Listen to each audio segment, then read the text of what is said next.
Sa pagbaba ni Arroyo bilang presidente ng Pilipinas ay sinalubong ito ng kaliwat kanang mga kaso, partikular na ang graft and corruption.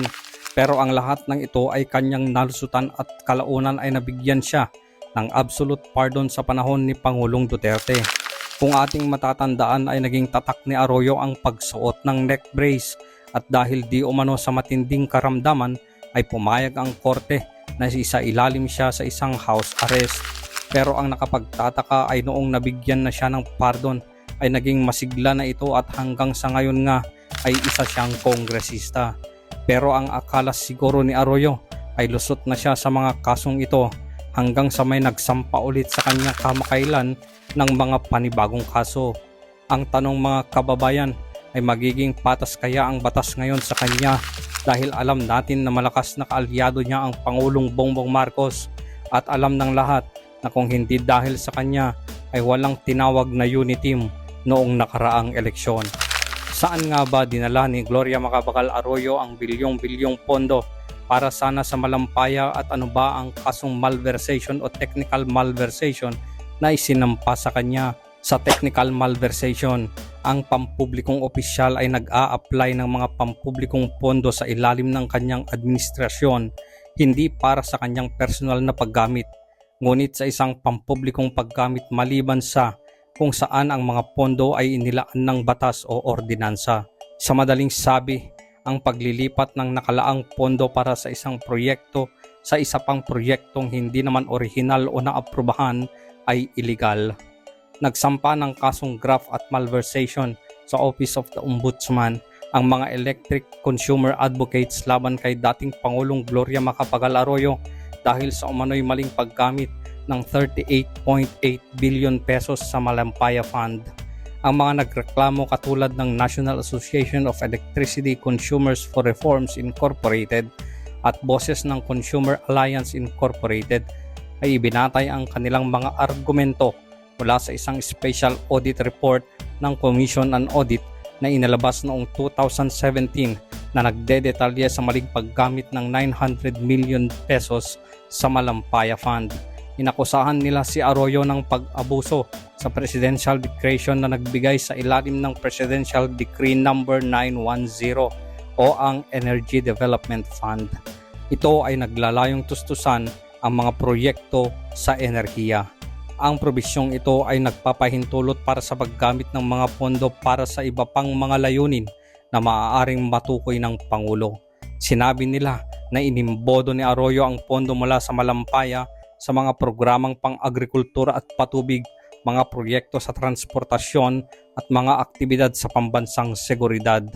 Bagamat ang mga disbursement ay maaaring nagsilbi sa pampublikong layunin, sinabi ng grupo na sa huli ay nabigo ang pagsisikap ng bansa tungo sa kalayaan ng enerhiya na iniwan ang mga mamimili ng enerhiya sa awa ng isang pabago-bago ng merkado sa mundo at pinipigilan ang pagbago ng ekonomiya.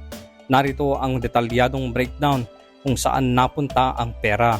10.66 billion ay napunta sa Department of National Defense, Armed Forces of the Philippines at iba pang sangay ng militar. 9.29 billion pesos ay napunta sa National Electrification Administration at National Power Corporation. 5.82 billion pesos ay napunta sa Department of Agriculture. 4.86 billion pesos napunta sa Department of Public Works and Highways. 3.63 billion pesos ay napunta sa Department of Finance, Bureau of the Treasury at National Housing Authority. 900 million pesos napunta sa Department of Agrarian Reform.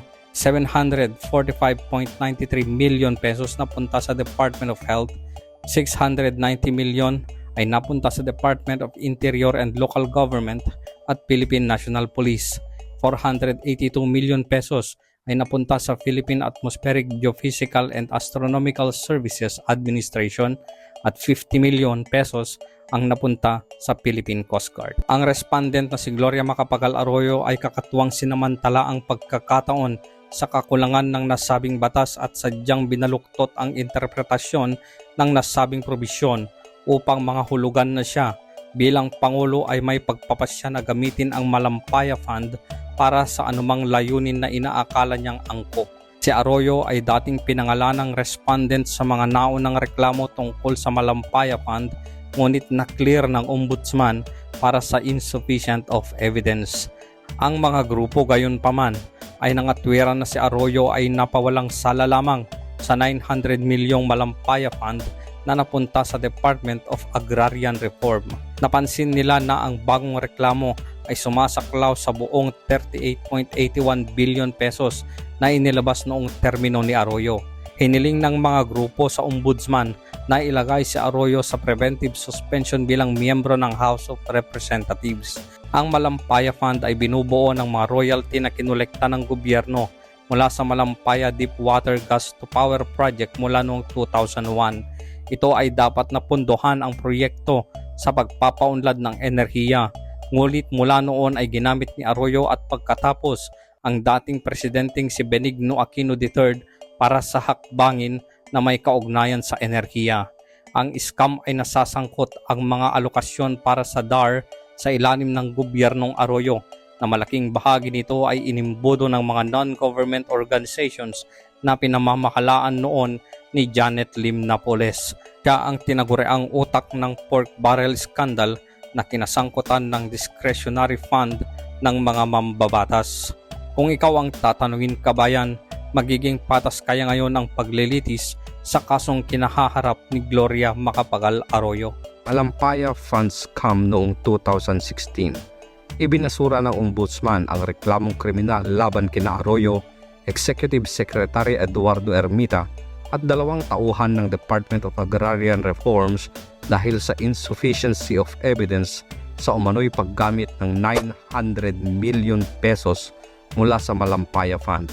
Ang Budget Secretary ni Arroyo na si Rolando Andaya Jr., Agrarian Reform Secretary na Zer Pangandaman at 23 iba pa ay kinasuhan ng diverting royalties mula sa Malampaya Gas Well para sa agrarian reform beneficiaries na apektado ng Tropical Storm Ondoy at Paeng noong 2009.